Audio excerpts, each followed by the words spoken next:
CPM ജില്ലാ committee തെരഞ്ഞെടുപ്പ് മാതൃകാ പെരുമാറ്റച്ചട്ടം ലംഘിച്ചതിൽ പരാതി നൽകി കോൺഗ്രസ് നേതാവ് അനിലക്കര. പെരുമാറ്റച്ചട്ടം നിലവിൽ വന്ന ശേഷം അക്കൗണ്ടിൽ നിന്നും കോടിക്കണക്കിന് രൂപ പിൻവലിച്ചത് ചൂണ്ടിക്കാട്ടിയാണ് ഈ പരാതി. അതേസമയം പരാതിയുടെ അടിസ്ഥാനത്തിൽ കൂടുതൽ വിവരങ്ങൾ ആവശ്യപ്പെട്ട് തെരഞ്ഞെടുപ്പ് കമ്മീഷനും കത്തയച്ചിട്ടുണ്ട്. എന്തായാലും എം മനോജ് കൂടുതൽ വിവരങ്ങളുമായി ചേരുന്നു. മനോജ്, എന്താണ് അനിലക്കരയുടെ പരാതി? സിപിഎം തൃശൂർ ജില്ലാ കമ്മിറ്റി തെരഞ്ഞെടുപ്പ് മാതൃകാ ചട്ടം ലംഘിച്ചതായാണ് ഈ അനിലക്കരയുടെ പരാതി. ഈ പെരുമാറ്റച്ചട്ടം നിലവിൽ വന്ന ശേഷം അക്കൗണ്ടിൽ നിന്നും കോടിക്കണക്കിന് രൂപ പിൻവലിച്ചതായി ഈ പരാതിയിൽ പറയുന്നുണ്ട്. ഇത് തന്നെ ഒരു സ്ഥാനാർത്ഥിക്ക് തെരഞ്ഞെടുപ്പിൽ ചെലവഴിക്കാവുന്ന പണം 95 ലക്ഷം രൂപയാണ്. എന്നാൽ ഈ ചട്ടമൊക്കെ തന്നെ ലംഘിച്ചുകൊണ്ടാണ് തൃശൂരിലെ സിപിഎം ജില്ലാ കമ്മിറ്റി മുന്നോട്ട് പോയിട്ടുള്ളത്.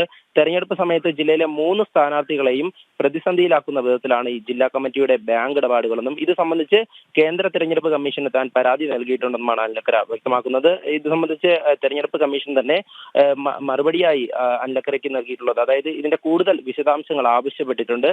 കൃത്യമായും എല്ലാ മണ്ഡലങ്ങളിലെയും വിശദാംശങ്ങൾ നൽകുമെന്ന് തന്നെയാണ് അനിലക്കര വ്യക്തമാക്കുന്നത്. എന്തായാലും ഈ കണക്കുകളൊക്കെ പരിശോധിക്കുമ്പോൾ 3 സ്ഥാനാർത്ഥികളും അയോഗ്യപ്പെടാനുള്ള സാഹചര്യമാണ് നിലവിലുള്ളതെന്നാണ് അനിലക്കര വ്യക്തമാക്കുന്നത്. ഇതിൽ തന്നെ കോടിക്കണക്കിന് രൂപയാണ് ഈ സ്ഥാനാർത്ഥികൾക്ക് വേണ്ടിയിട്ട് ചെലവഴിച്ചിട്ടുള്ളതെന്ന് ഈ പരാതിയിൽ പറയുന്നുണ്ട്.